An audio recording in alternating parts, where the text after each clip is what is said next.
Disclaimer. This video includes discussion of sensitive topics, including different forms of abuse. The content may be triggering and or distressing for some to watch. The views shared by the licensed therapist guests are for informational purposes only. Viewer discretion is advised. Hello, everybody, and welcome back to Surviving and Thriving the Black Experience with Candace Renee. I am still here with Dr. Loren. Hello, Dr. Loren. Hello, hello. We are still unpacking trauma, understanding where it comes from, understanding the needs to recognize it, and how to dismantle it. And we're talking about all kind of things, talking about epigenetics. We're talking about just everything. So make sure, I should have said a disclaimer last video, make sure you have your pen, your piece of paper, because we are about to build that what? Capacity. Yes, yes. All righty. So I think the last thing we were talking about is, do you believe that therapy is for everybody? And so I really appreciate you diving into that and explaining that no, it doesn't necessarily, it's when you're ready and it's based upon what you want. You get out of therapy what you put into therapy. So I truly appreciate you saying that, because we see these different, I'm going to say marketing tools that make it seem like, hey, you fell off a bike, you should come to therapy. Like, and I'm not saying that person that fell off that bike should not come to therapy, but just saying in general that it's very appreciated from your standpoint and your professionalism of that. Of yes, there are people who need it, and it's not saying that you can't come. It's just Right. saying that know if you need it or not, and it's at your Yes, and different discretion. people need different things. Right. You know what I mean? And I truly appreciate that. So the next question I had for you was, can you share an example of how someone you work with began to heal once they understood trauma differently? Yeah, you know what I think? There have been many cases over the years, because like I said in our last segment, sometimes people don't really know what the definition of trauma is. They don't realize that they have experienced trauma, um, whether it be a single incident or a complex trauma, which is multiple traumas. Hmm. And so, like I said, typically we will start with the clinically defining what trauma is. And so a lot of time it's in the defining of trauma that people's eyes kind of, whoa, right? And then when I give examples of what trauma could look like, and trauma's gonna look different for every person. So person A could get into a terrible car accident and say, wow, I'm sore, and be fine and get right back in the car the next day. Person B could get into that same car accident and, experience anxiety to the point that it then prevents them, or there's fear there when they get ready to get back in the car. And some have stopped driving altogether from experiencing a single car accident or multiple car accidents. So trauma is going to look different from for each person, right? For some, it could be quite traumatic to have parents divorce. For others, not so much, and so typically it's in the defining of trauma that I kind of see that light bulb moment, and then providing different examples, and then simply saying we've all experienced some form of trauma in our lives, right? And then it normalizes it. And then, I typically give them space to think like, well, actually, I have experienced a significant distressing event or moment that greatly impacted me. It could be a heartbreak, right? It could be, I mean, it could be anything, Oh, the right? heartbreaks. Oh, Mm.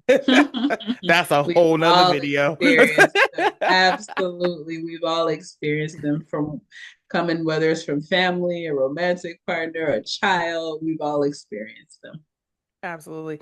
So I can speak in regards to one of my traumas that I had healed from, and I had to understand and recognize I should have gone to therapy over it to understand it, but instead a lot of times I just be like, I can fix myself, and I just Mm. try to do it with prayer. But there's a lot of things, and I don't know, maybe you can tell me if there's a such thing as residual trauma. And I don't know Mm. if that's an exact terminology, but what I mean by that is, you mentioned a car accident. I had gotten into one car accident. We're gonna knock on some wood. I'm brown, good enough. I got into my first accident, I believe, when I was 19. That's the only accident I ever got into. no, 18, and drag racing, being hard headed. Mm. Outside, got some new spoiled. Grandma So got me you new were tires. bold and Oh, brave. oh, I was mudding and knocking over trees. Oh, I was a whole nother person back Wow. then. I was one of them. I was having me a good old time. Indiana drag Mm. racing. Oh, it was a ball. Oh, finer days. But before care was a thing and maturity.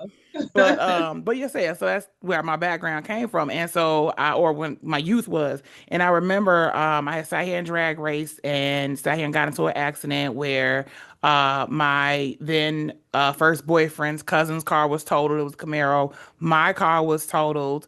Mm. His sister had broke vertebrae in her back. I had Wow. whiplash across my chest from the seatbelt. You know, God holding me there is what I'll say. And my boyfriend at the time Mm. ended up having bruised knees, right? So, with all of those things being said, I remember I was so scared to drive a car, but thinking, oh, I can get right back on it. I can go drive again. And when I tell you that first time I drove, I was like, I'm Mm. not ready. I thought I was ready. And so I was actually in the motion of wheels. And then I remember all of a sudden I had a fear of speed. As Mm. crazy as that sounds, like I couldn't Mhm. get in the car, I couldn't be a passenger with nobody. I couldn't go Mhm. on the elevator. To this day, I still have like that anxiety with any type of feeling of acceleration. Mm. And Mhm. so it's a trauma. And so I Yeah. didn't, I didn't understand it for quite some time until I didn't see a therapist over, but I talked to somebody who was clearly in proximity to it to Mhm. understand that that's where that was coming from. Mhm. But yeah, you hit it on the head. That's literally That what is a that good is. example of a traumatic event and how the reason that we call it trauma is because it significantly impacted you mentally, Hmm. emotionally, and physically to the point Hmm. to this till this day. Hmm. Your body, which keeps the score when it is triggered, Yep. you feel anxious. Because it remembers Hmm. that very moment that was traumatic for you. And it's interesting because before that day happened, I was a drag racing queen. I was out here gunning, burning rubber, turning wheel. Wow. I was having didn't have a care in the world for how fast the car went. I'm telling you, on the expressway, if I hear somebody rev that engine with their foot pressing too hard, I'm like, Hmm. uh-uh. Yeah, you're triggered. You're Yeah, triggered. yeah, Yeah, yeah, yeah. it It's a makes thing. sense. It's a thing. So, can you let me see? Can you explain the difference between personal trauma and collective trauma? So I think personal or individual trauma is, as the name suggests, like something that just individually or personally happens to you, right, as a person. Um, And collective trauma is something that I think about that a group of individuals may experience as a whole. So whether something takes place in a family and the family is impacted as a whole, um, in a community and the community is impacted as a whole within particular races, genders, and so on and so forth. So an example to me of collective trauma particularly within the Black diaspora, was when George Floyd was murdered, and we watched it over and over and over again as it was televised. And I saw not just Black Americans, not just people who lived in America who were considered Black, but folks in Africa and in the Caribbean and all expressed their anguish and deep personal hurt over that particular incident. And so it impacted us collectively. That's what I think about some of the things that are taking place today in our society are impacting women collectively, are impacting the LGBTQIA community collectively, are impacting people of color, are impacting immigrants, So that's when I think about individual versus collective. Okay. Um, Well, I appreciate that. And yeah, that's actually how I was thinking of that as well too.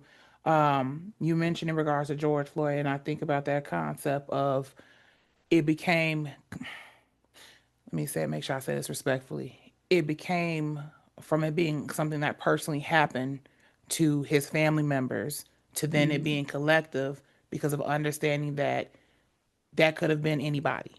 And Mm-hmm. having that community of understanding is, I Mm-hmm. think, what changed that from that. So I just wanted to make sure I made that connection that one trauma can lead to another as well, too.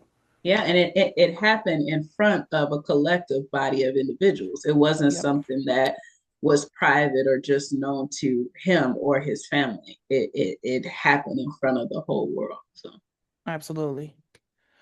Do you think that hypervigilance, anger, and or withdrawal are protective survival strategies? they can be. So, um the brain has the ability to create defense mechanisms, to create protective measures depending on if someone is experiencing complex trauma. So, for example, um, if someone, let's say an individual is molested consistently by a family member, every night this family member is coming in and they're touching them inappropriately or, molesting them. The brain at some point, whether through disassociation, whether through anger, whatever it is, it feels the need. We need to protect you, right? We cannot stop this from happening, but how do we protect you or kind of put up this barrier to where you stop feeling as much pain as you're feeling from the particular trauma that's happening? So again, sometimes some people their brain will protect itself through anger, and that is where you see with some people where it's like I'm gonna get you before you get me type of attitude because I've been hurt so much that I must protect myself. So I am in anger gonna lash out at you before you lash out at me. Um, Again, disassociation is also common, and a lot of people don't even realize what disassociation is. It's typically the best way for me to describe it is kind of similar to when, and this is not the clinical definition, but when the brain kind of daydreams. So Mhm. again, if we take the example I just used, like so maybe take a young child who is being molested, maybe that in child's brain learns to disconnect from what is happening in the moment to protect itself. So the body is still present, and unfortunately, what is happening to that child's body is still happening. But the brain will go to another place, whether it imagines itself in a loving, happy family on a beach, somewhere for whatever duration of time it needs to literally separate being able to feel the emotions and the pain that come as a result of what's happening to them. And so yeah, I think more so they can be defense or trauma responses, right? When you've experienced trauma, the brain sometimes just unconsciously forms these trauma responses. Sometimes you can be very defensive, excuse me. You can be very angry. Like I said, you might disassociate. So, different people, different things happen amongst different people. I want to ask you about something. I know usually I said I don't throw a curveball, so I'm not trying to. And if you're like, up later, I'll answer that. But I do have a question Mm-hmm. because it's in alignment with this. What would you say in regards to a person who is in a trauma loop? And what I mean by a trauma loop, meaning that that person is easily triggered and will go back to a situation that's like, you can be talking about apples because this Mm-hmm. person maybe dropped a apple. But oh Mm-hmm. my gosh, as soon as you talk about that apple, they're gonna talk about those oranges, those pears, those everything else, the orchard that it was in, except for focusing on the apple. Is trauma Mm-hmm. loop the right word, or do you understand what I'm asking? Maybe. So are you asking me why some people tend to get stuck in talking about or constantly reliving the trauma? Yes. Um, so that could be a number of different factors, right? And I'm always going to kind of put these disclaimers out there. That is the importance of a mental health assessment when people come into therapy. So typically, you'll take a session or two to complete what we call a mental health assessment, where you dive very deeply into the person's medical history, psychological history, psychiatric history, those things, because you're trying to get to the root of what's causing the symptoms in order to accurately diagnose. So there are some diagnoses where someone cannot help but get fixated or caught in a particular loop. So let's say if somebody has OCD, obsessive compulsive disorder, that means that there's a portion of their brain that is it's firing in a way that causes them to obsess, right? Mm-hmm. Um, there are those who are on the spectrum who get somewhat fixated, right, on a particular subject or a matter, and whether it be negative or positive, and it's hard for them to get their self out of that recurrent loop. So it depends on the situation, the diagnosis, or what there are different factors, but as it relates to trauma, I think that sometimes we think it's a negative thing if our brain, like, I don't know why this keeps coming up, or why I can't stop thinking about, or why I keep getting triggered. I must not be healed. That doesn't necessarily mean you're not healed because you get triggered. You are a human being who you were hurt. The brain is not gonna forget the hurt, especially when you have years and years of trauma. Like, I think we have a misconception, even if when we go to therapy, right, or we Mm-hmm. participate in support groups, that means at the end of that process, we're just going to forget this trauma and we're not going to be triggered anymore when we smell that thing or we see that thing. That's not the reality of life. Now, you may see a decrease, and sometimes you can't, the brain will forget, which is a whole nother defense mechanism. Sometimes when people have experienced significant complex trauma, the brain says, I can't take it anymore. And so that's when you hear people say, I've just lost gaps in time. I don't even remember my life from age 13 to 18 because there was so much trauma that, to a certain extent, the brain's way of protecting that person is to say, we're just gonna remove this part of, Mm-hmm. but still, sometimes those people are triggered. They just can't remember what's behind being triggered. And so sometimes that's more frustrating than the folks that can't remember, because sometimes the people that can remember can at least kind of tell the story and heal from it. It can be kind of frustrating when you've lost gaps in time in your memory, but something happened. You're just not sure what. So I think first we don't look at it as a negative thing, like, God, Mm-hmm. why do I keep looping, or why to sit there in it and feel it for a time, even if you have to put on a timer, so that it doesn't consume you. Take it into therapy, take it into whatever space that you deem safe, and non-judgmental. You'll oftentimes hear me keep saying non-judgmental because people really need those spaces to just be themselves and to say the thing how it needs to be said without the worry of being judged or perceived a certain way. I truly, truly appreciate that. I think it's really, really important for the audience to, in fact, be able to understand that, and that aspect of, I'm gonna put this in bold throughout this video, pause. So here's an acronym for pause: pay attention, acknowledge, understand, support yourselves, and empower.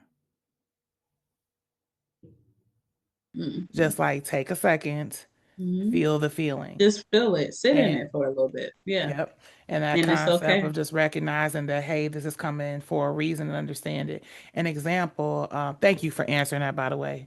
Um, Oh. I can remember with myself when I had lost my grandmother years ago.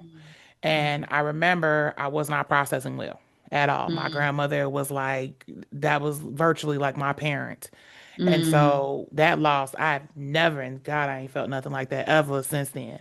But my best friend's mother taught me how to cope and process it. Now, it may not have been the best thing, and I'm this disclaimer, I'm not telling people to do this. I'm just saying what worked for me. Mm-hmm. I Mm-hmm. was going to work. I was a blubbering mess. I had to work with people. I'd be closing the door. I was just a cry. I couldn't process it until my best friend's mother literally was like, "You gonna have to sit here and schedule grieving.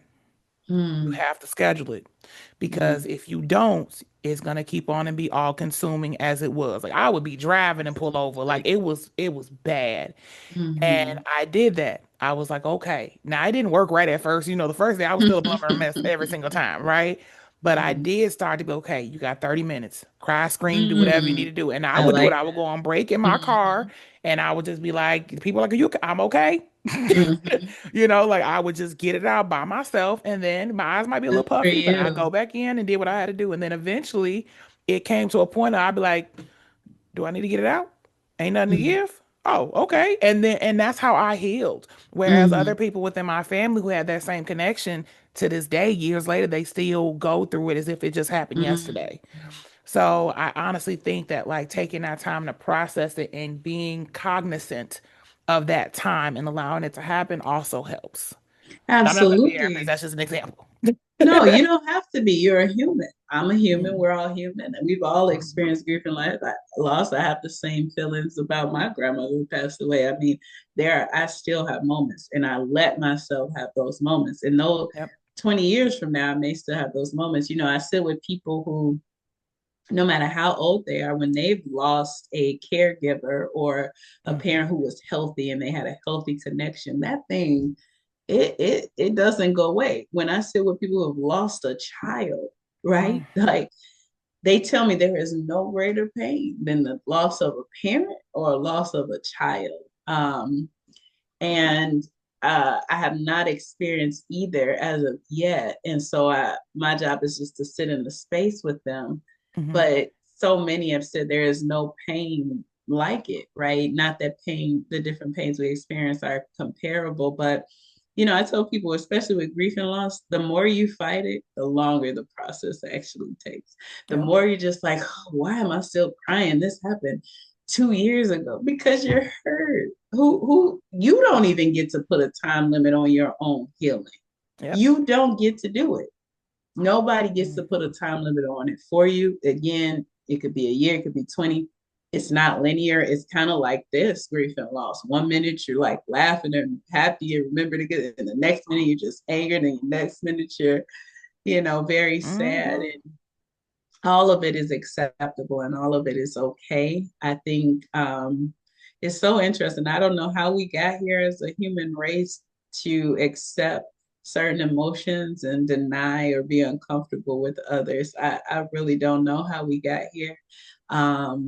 But it definitely has been a hindrance to a lot of people's growth and healing to accept certain emotions and not accept others. It's kind of sad, like I said, even amongst our men, like they can't even be sad, right, without being called weak, but they're human. And so, a lot of the work that I've done, a lot of the work that people in the field has, we've all done is try to advocate and reverse some of that, right? Not that it was bad per se. It may not have been the healthiest way to look at things by not allowing ourselves to feel even those emotions that are deemed negative. Well, thank you for sharing that, Lauren. Dr. Lauren, it's yeah, trauma is it's a beast. It is a Mm-hmm. beast. Yeah, it has the power. Um, It really has the power, especially complex trauma, to most people don't know this, transform certain parts of the brain, which mhm. then relates to how you show up in the world, your personality, your Your behavior. So moods and sometimes things. people will say, "My wife or husband is not the same like since their mother died or since this traumatic thing happened," because that's how powerful trauma is. But the brain has such neuroplasticity that you can reverse a lot of that by using coping skills given in therapy, by affirmations, by just different things. Again, whatever people's different forms of healing. So I appreciate you saying that. Something else again, pen and paper, people.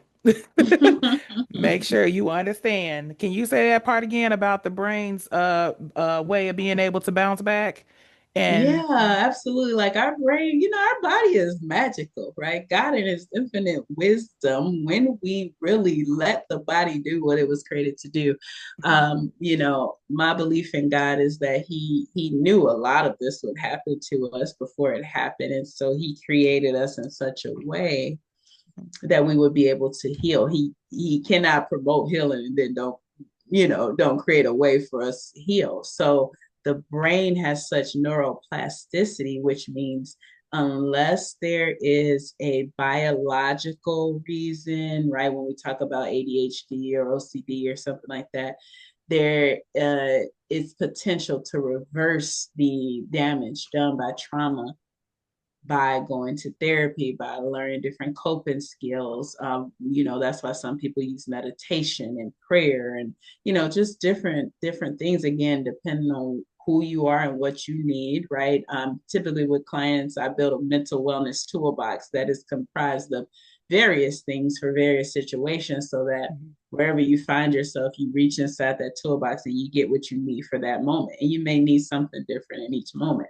It may not always feel helpful to talk to a therapist. Sometimes you can't talk. All you can do is cry, right? So, you may need another tool. So, yeah, the brain is powerful. The brain is powerful.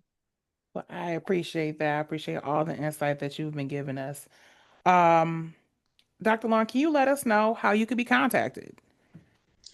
Yeah, so if folks want to contact me, they can just simply email me at drlowswellness@gmail.com. So it's DRLOS wellness at gmail.com. Dr. Lowe's, no apostrophe, Dr. Lowe's wellness at gmail.com. Well, I want to say thank you so much, Dr. Lowe, Dr. Lauren. Thank I want to thank you you. so much. This has been so such an insightful, compassionate, true, authentic conversation. I've appreciated it so, so much. I appreciate you bringing your expertise here. I just appreciate it so much. So I thank you for sharing your time and your heart with us today. The work you've done and continue to do is such a gift to our community. And I myself, I'm speaking instead of saying we, I myself, I am so honored to have you here within this space for this conversation and coming to Surviving and Thriving the Black Experience. To my listeners, thank you all for joining us here on Surviving and Thriving the Black Experience. I hope you took away insight, encouragement, and maybe even a little healing from today's episode. Scratch that. I hope you got a lot of healing, fully through and through, from the inside to the outside of the heart. Be sure to subscribe and come back next week. Where we'll continue the conversation and keep building together. So until then, keep surviving, keep thriving, and take care of yourself and each other. So from Surviving and Thriving a Black Experience with Candace Danae and Dr. Lowe, thank you so much. Thank you. All right, bye, everyone.